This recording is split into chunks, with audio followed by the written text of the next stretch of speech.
Aliens. Uncover. Humanity's unique pleasure-driven mating habits.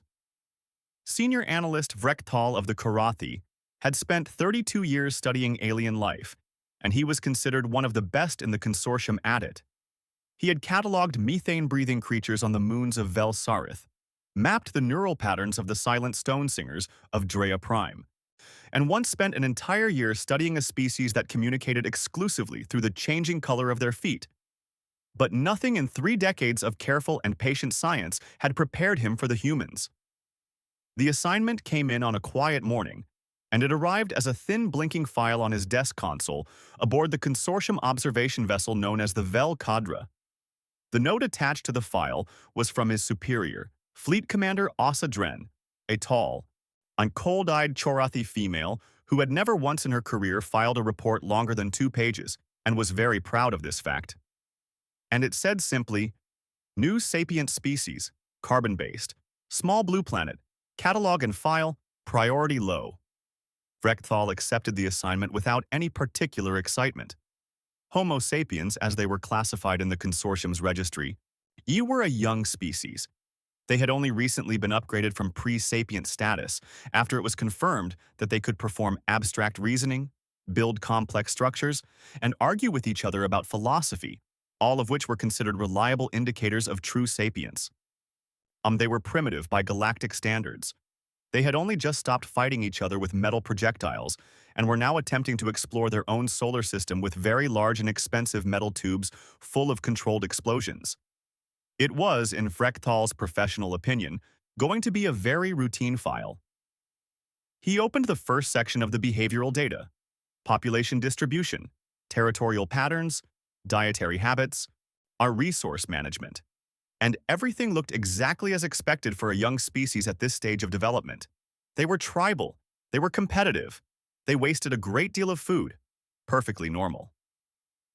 Then he reached the section labeled Reproductive and Pair Bonding Behavior, and his entire understanding of the universe quietly began to fall apart. He read the data once. He read it again. He sat back in his chair, looked at the ceiling for a full minute, and then read it a third time to make sure he had not made an error. He had not made an error. The humans were, and the data was very clear about this, spending enormous amounts of time, energy, and personal resources on activities that had no direct reproductive function whatsoever. They were cutting flowers from the ground and giving them to potential partners as gifts. Flowers that would be dead within a week. They were preparing elaborate meals that took many hours to cook and were eaten in 20 minutes, for no reason other than to share the experience with someone they found attractive. They were writing long personal letters by hand, in ink, on paper, when they had perfectly functional electronic communication available to them at all times. And the music, Vrektal spent a very long time on the music. Humans composed songs specifically for the purpose of expressing romantic feelings toward other specific humans. Not songs about survival, not songs about territory, not songs that communicated useful information. Songs that said things like, "I find you beautiful," and "I am sad that you are gone," and "Please come back because I miss you very much." These songs were not considered strange or wasteful by other humans. They were celebrated. They were played at communal gatherings. They were preserved across generations as if they were important records of history. Priel, Vrektal's young field assistant, wandered into the office at this point looking for a data cable and was immediately pulled into the investigation whether he wanted to be or not. "Look at this," Vrektal said, pointing at the screen. Priel leaned in and looked. "Are those cut flowers?" he asked. "Yes." "As gifts?" "Yes." "For reproduction purposes?" "Apparently not directly." Vrektal said, "they seem to do it because it makes the other person feel good." Priel stared at the screen for a long moment and then said very carefully, "I think the probe data is corrupted." Vrektal had already run 4 diagnostic checks. The probe data was not corrupted. It was extremely, stubbornly, aggressively accurate. He dove deeper into the economic records next, and what he found there made the flowers look simple. The humans had built entire industries, massive, multi-billion unit economic sectors, dedicated entirely to the process of attracting a mate. There was an industry for clothing designed purely for visual appeal, garments that served no protective function but were worn because they looked attractive to another person. There was an industry for scented liquids applied to the skin, called perfumes, that had no biological purpose except to smell pleasant. There was even an industry built around small compressed blocks of sugar and ground cocoa beans that were given specifically as romantic gifts. And this industry alone generated more economic activity each year than the entire defense budget of several smaller consortium member worlds. Frechthal sat very still for a while after reading that. He then opened the cultural output section, literature, music, visual art, and something the humans called film, and found the number that would stay with him for a very long time. Approximately 60% of all human creative work ever recorded had been produced in direct response to romantic feeling. Songs about love, stories about love, paintings made as declarations of love, buildings constructed to impress loved ones, entire wars fought because of love, and other wars ended because of it. The universal translator, and when asked to define the human word love, returned a response with a small red asterisk, meaning no direct Karathi equivalent existed, and offered this approximate translation: an intense and largely irrational attachment to a specific individual that overrides logical decision-making in ways that cannot be predicted or quantified. Vrechthal stared at that definition for a very long time. He filed a brief preliminary report to Commander Osadren that afternoon, using careful professional language and describing the situation only as statistical anomalies in reproductive behavioral data requiring further observation. Osadren replied within the hour, "Primitive species noise. Archive it. Move on." Frechthal did not archive it.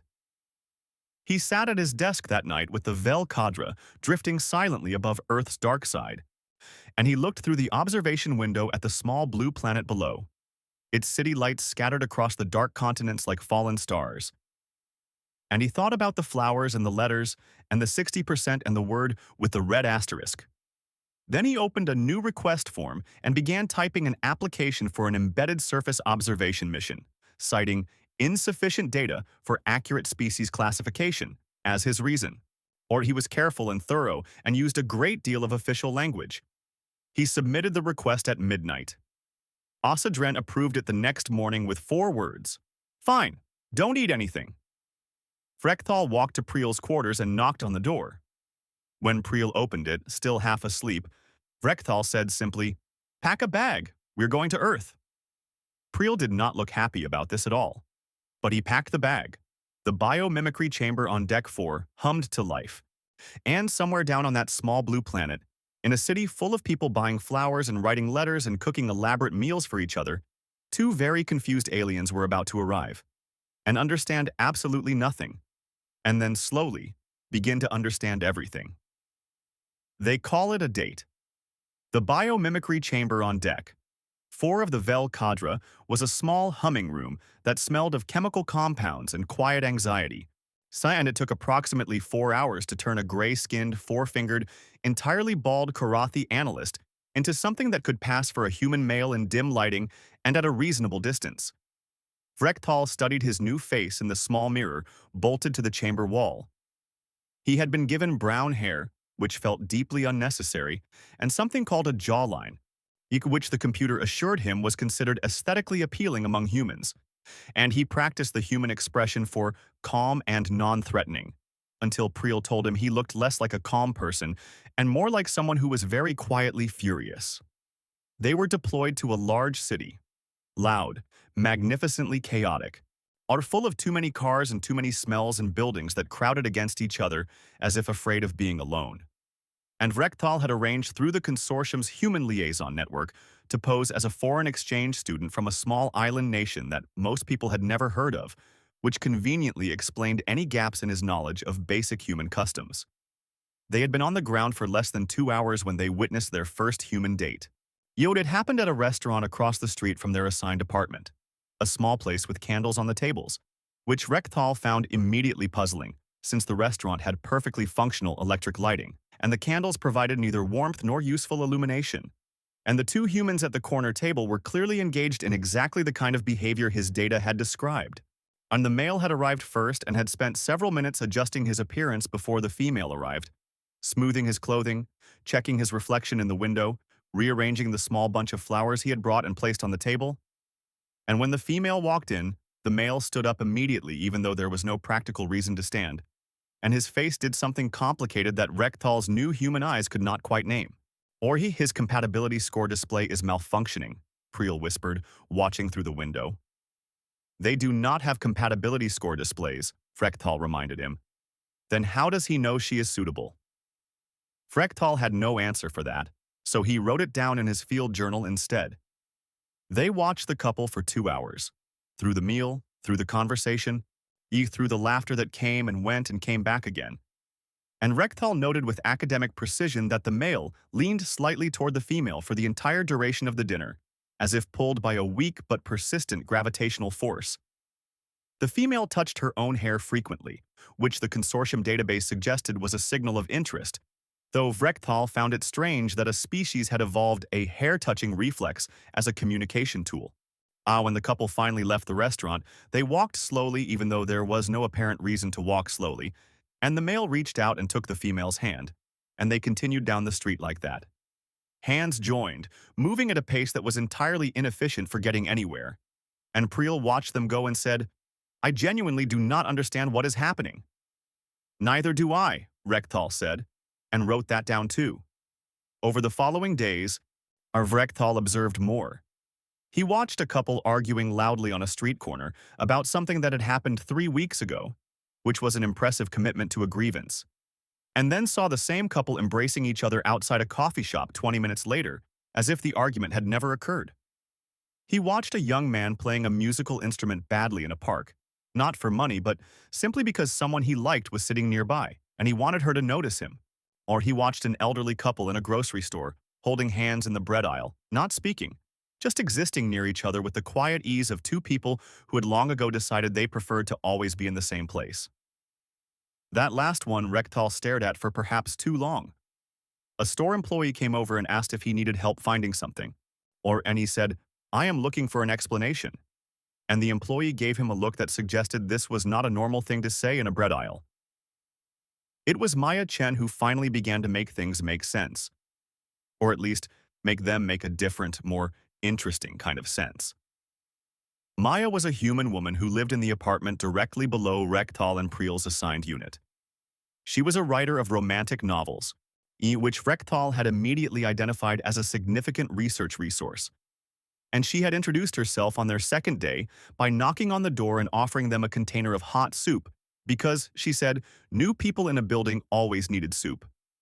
Rekthal did not understand this logic at all, but accepted the soup and asked her to explain it. She laughed. He wrote that down. Over the following weeks, Maya became something between a neighbor, a research subject, and an unintentional tour guide. She took them to markets and parks and once to a poetry reading that Priel found deeply distressing. And she answered Rekthal's increasingly specific and increasingly strange questions about human romantic behavior with the patience of someone who had spent her entire career thinking about exactly these things. "Why do humans give flowers as gifts?" Rekthal asked one afternoon over tea.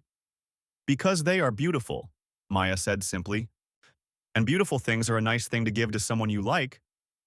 But they die within a few days." "That is part of it," Maya said, leaning forward a little as if she wanted to make sure he understood this part correctly. "It means the person was thinking of you right now, in this moment. Not permanently, not forever. Just today. Or it is a very now kind of gift." Rekthal thought about this for a long time and then wrote, "The impermanence is not a flaw. The impermanence is the point." Then one afternoon, Maya told him she was getting married to a man named Daniel who she had known for 4 years and loved for 3.5. And she invited Rekthal and Priel to the wedding because she had decided they were her friends now, which was apparently how friendship worked among humans. Someone simply decided it was true, and then it was. Rekthal asked her with complete sincerity how she had known Daniel was the correct one. Maya smiled at him the way she often did when he asked questions that seemed perfectly obvious to her and deeply mysterious to him. "I did not know," she said. "Or I just fell." The translator flagged the word fell with a red asterisk and offered this approximate meaning. Metaphorical usage indicating that the experience of romantic love began without conscious decision or logical reason, much like the action of falling, unplanned, irreversible, and immediately felt. Vrek stared at that definition for a very long time. He looked at Maya, who was smiling at him with the expression of someone who had just told him something true and was happy to have shared it. And he realized that she was not confused by this at all. That for her, falling without logic was not a system error, but simply what love was. And that the humans had built cathedrals and written symphonies and started wars around a feeling that arrived without permission and could not be calculated in advance. He thought about the red asterisk. He thought about the 60%. He thought about the couple in the bread aisle, holding hands and not speaking, and the young man playing his instrument badly in the park, and the flowers dying beautifully on a restaurant table. Then he went upstairs and started writing the most confusing and most important report of his career. And for the first time in 32 years of fieldwork, he had absolutely no idea how to begin. The report that shook the consortium. The report arrived at consortium headquarters on a regular morning, the same way all reports arrived, as a standard transmission file with a standard subject line. But within 6 hours it had been forwarded, re-forwarded, printed out on physical paper, argued over loudly in 3 separate conference rooms, and in one case physically thrown across a desk by a senior classification officer who had been doing this job for 40 years and had never once been confused by a report until now. The subject line read simply, Preliminary Analysis, Human Reproductive and Social Bonding Behavior. Senior Analyst Vrek, Field Report 7. What was inside the file was not preliminary in any reasonable sense of the word. It was 63 pages long, densely written, full of data charts and behavioral records and economic analyses and 4 separate appendices. And its central argument was so strange and so completely contrary to everything the consortium understood about how sapient species worked, that the classification officer had read it all the way through twice before the throwing happened. The argument was this. The humans were not a species that reproduced despite pleasure. They were a species that had built their entire civilization around it. Vrek had laid it out carefully, plainly, and with a great deal of supporting data. He had compared the human model of pair bonding to every other known sapient species in the consortium database, 47 species in total, and in every single case, reproduction was a biological transaction. Cycles were followed. Compatibility was calculated. The process was completed in an orderly fashion, and everyone moved on with minimal disruption to their daily schedules. Efficient, clean, and completely sensible. The humans had taken an entirely different path, and they had traveled very far down that path in a very short amount of time. Where other species had evolved courtship as a brief and functional biological step, the humans had evolved it into something that had infected every single corner of their culture. Vrek's data showed that human architecture had been shaped by the desire to attract a mate. Buildings were not constructed purely for maximum efficiency but for beauty, because beauty was something humans associated with the feelings they had for each other. Human cuisine had been shaped by romantic motivation. The development of complex cooking techniques was driven in large part by the desire to prepare pleasurable meals for a desired partner. Human clothing, human music, human storytelling, human city planning, all of it, without exception, had been touched and shaped by the human drive to attract, impress, and emotionally bond with another specific person. And the efficiency argument, the one that Commander Asa Dren would certainly make, did not hold up under examination because the humans were not an inefficient species at all. They were 8 billion strong on a single planet with limited resources. They had survived multiple near-extinction events. They had built cities and hospitals and schools and communication networks that reached every corner of their globe. And they had done all of this while also spending a frankly extraordinary amount of time buying flowers and writing love letters. The consortium read this and did not know what to do with it. The Karathi Scientific Council processed the report first and formally categorized human love as a collective cognitive anomaly of unknown origin and unclear long-term function, which was scientific language for "we have absolutely no idea what this is." Several prominent Karathi biologists wrote response papers arguing that the human system was fundamentally unsustainable and would inevitably collapse under the weight of its own irrationality. These papers were distributed widely and taken very seriously until someone pointed out that the human civilization had been operating this way for several thousand years without collapsing, at which point the papers were quietly revised and their titles carefully changed. The Velthari hive mind, a species that made every single decision collectively through shared consciousness and had no concept of individual emotional attachment whatsoever, ran the human social model through their predictive computers 17 separate times.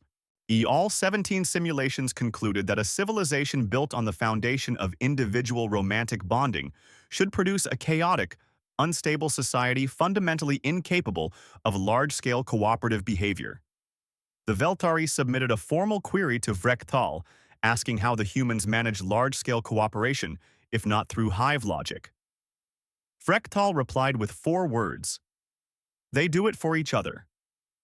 The Velthari ran this answer through their computers. The computers returned an error.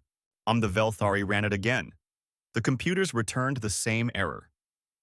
After the 5th attempt, the Velthari sent a message to Vrektal that said, "Your answer is not parsable. Please rephrase." Vrektal sent back, "That is the answer. It is not supposed to be parsable." There was a very long pause from the Velthari after that. The Greth Confederacy, a warrior species that respected only physical strength and military capability and had a difficult time taking any other kind of species seriously, read the section of the report describing wars that humans had started over romantic love, of which there were several notable historical examples, and found this unexpectedly admirable. The concept of going to war for a specific individual rather than for territory or resources was strange to them, but the going to war part itself was respectable. They sent a short official message to Frekthal saying, "These humans are unstable but interesting." And then, reportedly, several senior Greth military commanders stayed up very late that night, reading translated human war poetry and telling no one about it. But the strangest reaction of all came from within the consortium's own internal data servers. Someone, no one ever officially admitted to being responsible, had uploaded a very large collection of translated human entertainment to the consortium's shared internal network. Romance novels were there, love songs were there, and films. The visual storytelling recordings that the humans produced in enormous quantities, many of which followed the same basic structure. 2 people meet, misunderstand each other, are separated by difficult circumstances, and then find their way back to each other in the final minutes, at which point everyone watching apparently felt something powerful, even though none of it was real. The consortium's server access logs showed that these files were accessed, in the first 2 weeks after the upload, by members of 11 different species. The logs also showed that a user whose access credentials belonged to Fleet Commander Asadren had accessed the translated human entertainment files on 3 separate occasions, once at a normal working hour and twice at 2 in the morning. When Vrektal received a transmission from Asadren ordering him to return to the ship immediately and close out all field operations, he sent back a reply that said simply, "I have not yet attended the wedding?" There was a pause before Asadren responded. Her reply said, "What wedding?" "The wedding of my primary research subject," Vrektal sent back. "It takes place in 3 weeks and the observational data will be essential to completing the full analysis." Another pause. Longer this time. Then, "Fine, 3 more weeks. And for the last time, stop sending me reports that are longer than 2 pages." Vrektal sent back a polite confirmation message and then immediately began the separate and entirely unexpected research challenge of figuring out what a Karathi in a human body was supposed to wear to a human wedding, which turned out to involve more opinions, more options, and more conflicting advice from Maya than any mission briefing he had ever received from the consortium. He realized, looking forward to it. This feeling was also new. He wrote it down carefully with a small red asterisk of his own. The wedding Maya Chen's wedding was held on a Saturday, in a large building with tall windows and wooden floors that creaked pleasantly underfoot. A converted old space that smelled of fresh flowers and warm-baked sugar. And there were 214 humans in attendance, none of whom had any biological necessity to be there, in all of whom had traveled varying distances specifically to watch two people make promises to each other. Vrekthal had asked Maya what he should wear, and she had said, something nice. And he had spent 2 full days researching what nice meant in the context of human formal occasions. He arrived in a dark suit with a small white flower pinned to the front, a thing the humans called a boutonniere, which served no function except to look pleasant. And he had accepted this entirely. April had flatly refused to wear a boutonniere and had arrived in a slightly wrong shade of gray that Vrekthal had chosen not to comment on.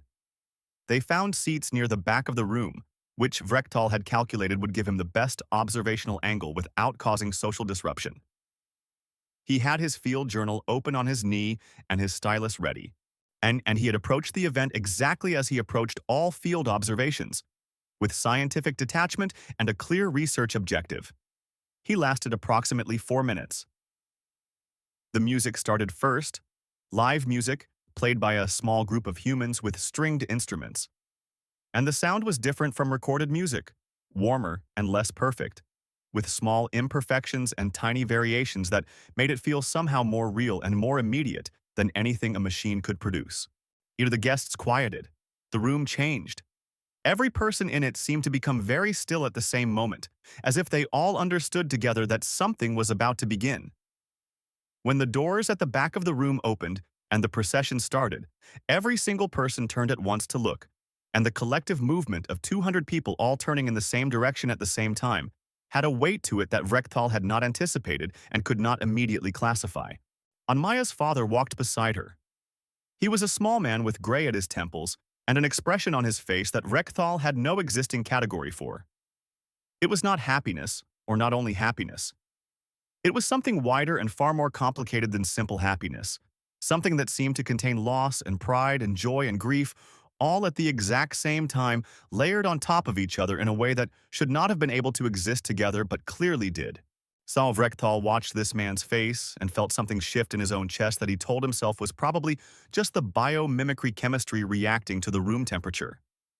At the front of the room, Daniel was waiting. Vrekthal had met Daniel several times by now, a quiet and thoughtful man who made excellent coffee and had once spent 45 minutes carefully explaining to Vrekthal the difference between the way humans use the words like and love. A conversation Vrekthal had recorded in its entirety and considered one of the most valuable interviews of his fieldwork. And Daniel was now standing very still at the front of the room, watching Maya walk toward him.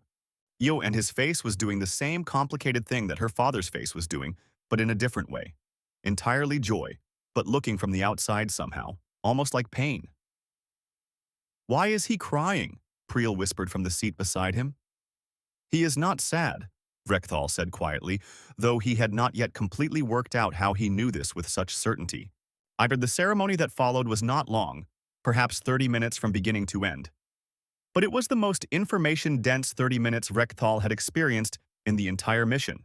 The humans did not exchange genetic compatibility documents. They did not submit joint reproduction requests to any official registry. They did not reference biological suitability in any measurable or clinical way. Instead, they stood in front of everyone they knew and they made promises, spoken aloud, and in their own words, without any legal mechanism that Vrekthal could specifically identify. Promises about choosing each other on the hard days, about being honest, about building something together that neither one of them could build alone. Vrekthal wrote very fast and tried to keep up. And he wrote, "The promises are not contractual in the biological sense. They are aspirational. The humans are not describing what they currently are, but what they intend to become. This is either deeply optimistic or deeply irrational, and is possibly both at the same time. And both of those things may be the reason it works." And then Maya said something in her vows about how she had spent her whole life writing stories about love because she had always believed it was the most important thing a person could feel. And then Daniel had arrived and proved her right.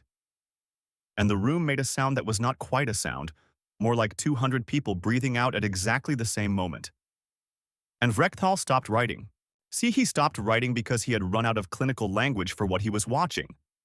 He sat there with his stylus resting against his journal page, and he watched an elderly woman in the third row pressing a folded tissue to her eyes. He watched Maya's younger brother laughing and crying at the exact same moment with absolutely no apparent distress about this contradiction.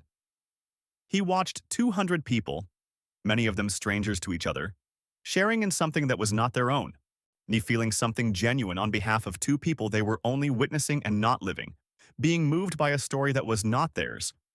And the moving was real, whatever the reason.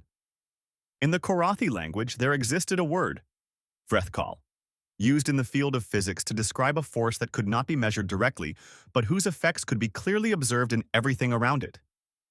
You could not point at vrethkal itself. You could only point at the things it had changed and shaped.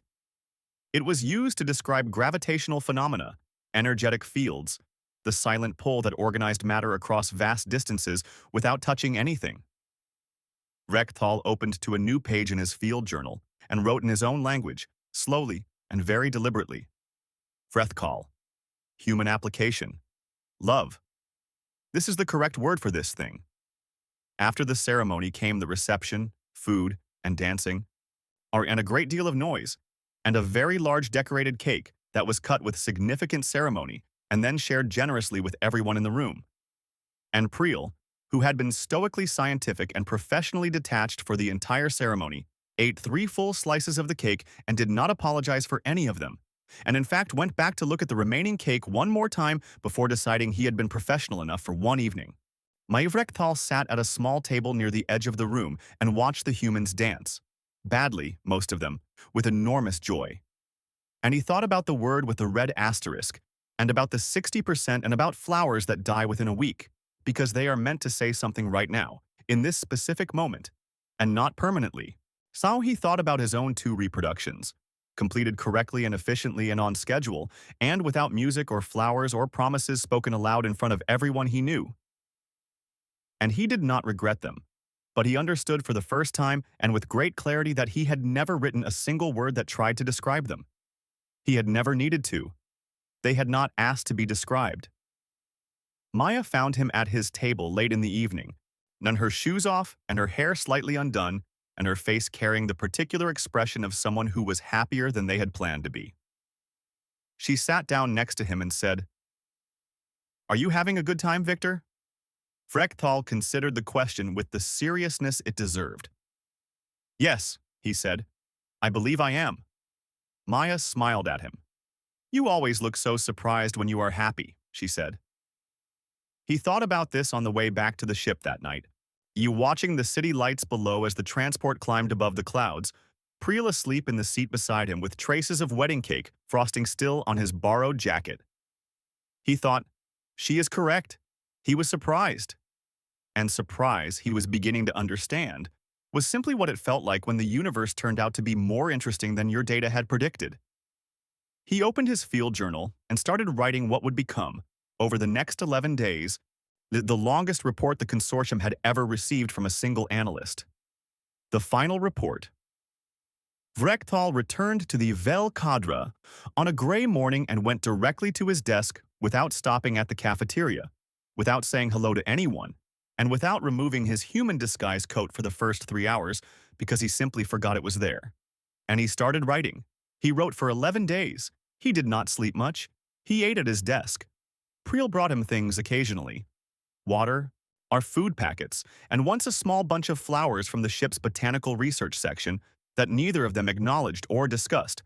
And Rektal wrote and deleted what he had written and rewrote it, and started again from the very beginning twice before he finally found the right way to say what he was trying to say.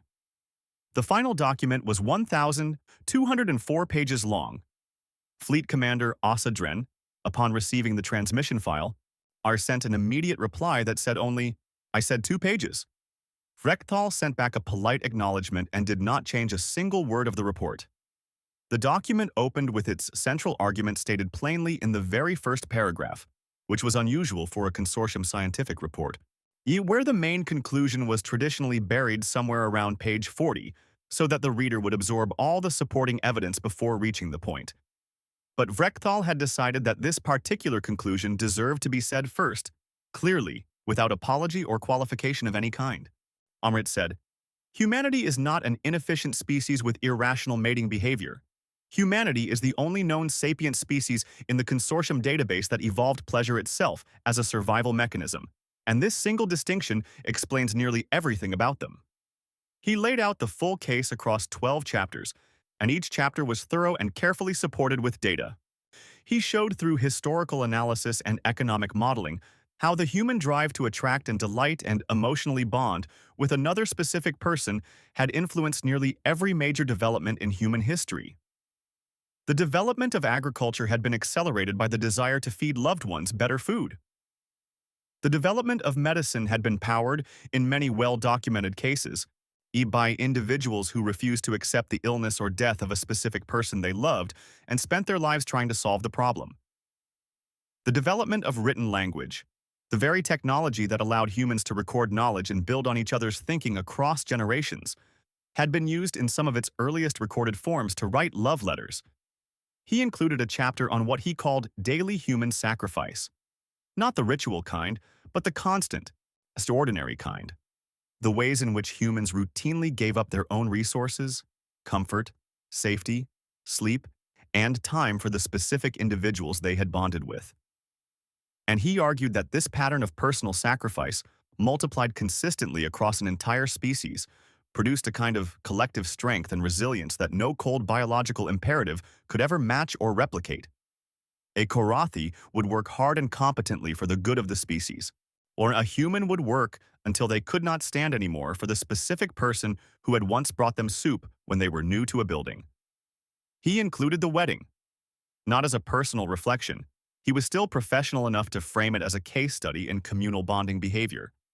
But he described the ceremony in full, and he described the way 200 people had been genuinely moved by something that was not their own story. And he argued that this was one of the most important and least understood things about the humans. They could feel love for other people's love. They had built entire art forms, novels, films, songs, theater, specifically designed to allow this. A human could sit in a dark room and watch two invented people fall in love on a screen and feel it as if it were happening to them personally. And they considered this not a malfunction but an evening well spent. This, Frechthal wrote, is not irrationality. This is a species that practices love the way other species practice combat training, repeatedly, from many different angles, in imaginary scenarios, so that when the real moment arrives, they already know what it feels like and they are not afraid of it. The report was released to the full consortium membership 3 weeks after Rechthal submitted it. The reactions came quickly and from every direction. The Korathi Scientific Council declared the document controversial but scientifically significant, and announced a formal 5-year study to examine the findings and verify the conclusions, which, among the Korathi, was roughly equivalent to a standing ovation. Several major universities across 4 systems requested permission to include the report in their xenobiology course materials. A Korathi academic publishing house contacted Vrechthal to ask if he might consider writing a shorter version for a general audience, and he told them he would think about it, which was the most encouraging response he had given anyone in years. The Velthari hive mind ran the complete document through their predictive systems and came back with a result that surprised everyone, including the Velthari themselves. Species assessed as non-threatening but tactically unpredictable strongly recommend establishing full diplomatic relations at earliest opportunity. Note: species in question has demonstrated consistent willingness to do anything at all for individuals it has bonded with. Under no circumstances allow a human to become emotionally bonded with a Velthari unit before fully understanding the implications.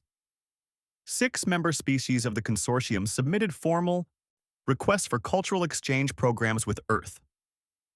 The requests were, in each case, framed in careful diplomatic language about mutual understanding and interspecies cooperation, but every single one of them included a specific and detailed section about wanting access to human food and human music, and no one pretended otherwise. And Fleet Commander Asa Dren, who had been observed accessing translated human entertainment from the ship's server on multiple occasions at unusual hours, and who had been found by her personal aide reading a copy of a 19th-century human novel on a handheld reader, and who had responded to this discovery by reassigning the aide to a less convenient shift for 3 weeks, sent Vrechthal a private message that said, The chapter about the wedding was not necessary for a scientific document, and also it was the best chapter. Do not repeat this to anyone. Frechtal did not repeat it to anyone. He had already submitted, in 2 days before the report was released, a formal request for a permanent research posting on Earth, citing ongoing and unfinished cultural analysis requiring long-term observation. The consortium approved it in less than a week, partly because Rekthal was the most qualified person available for the job, and partly because no one else had volunteered and several people had actively declined. He moved back into his apartment above Maya and Daniel, who had returned from their honeymoon and were now in the process of painting their kitchen a particular shade of yellow that Daniel liked and Maya tolerated because it made Daniel happy, which Rektal noted in his personal journal as a small but excellent example of his entire thesis. He learned to make coffee the way Daniel had shown him, not efficiently, but well. On Sunday mornings, he sometimes sat with them, while Maya read passages from whatever she was currently writing, and Rektal took notes that were becoming less scientific and more personal with every week that passed, and he found he did not mind this at all. At his farewell gathering aboard the Vel Cadre before the permanent transfer was finalized, a small and slightly awkward event that Priel had organized and that Asa Dren had attended for exactly 12 minutes before finding an urgent reason to be somewhere else. Maya had called in over video to say something. She had found out about the gathering that morning and decided, with very little notice, to make a short speech.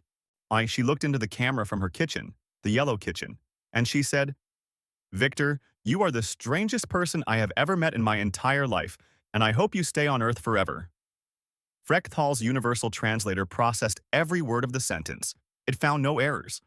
It found, for the first time in his 32 years of fieldwork, that every word was perfectly clear and required no asterisks and no approximate translations and no red flags of any kind. He understood exactly what she meant. That night he wrote one final line at the back of his field journal. Not for the report, not for the consortium, not for any official record. Just for himself, in his own language, in small careful letters at the bottom of the very last page. It said, "I understand now why they keep the flowers even after they have died. Because the flowers are not the point. The moment of giving them is the point. And a moment, once lived, does not unexist just because the flowers are gone." He closed the journal. He made himself a cup of coffee. He looked out his window at the city below. All those lights, all those people moving through their evenings, buying flowers and writing letters and cooking meals and falling without warning into things they had not planned and could not explain. And for the first time in his career, senior analyst Rekthal of the Korathi was not studying the humans. He was simply one of them.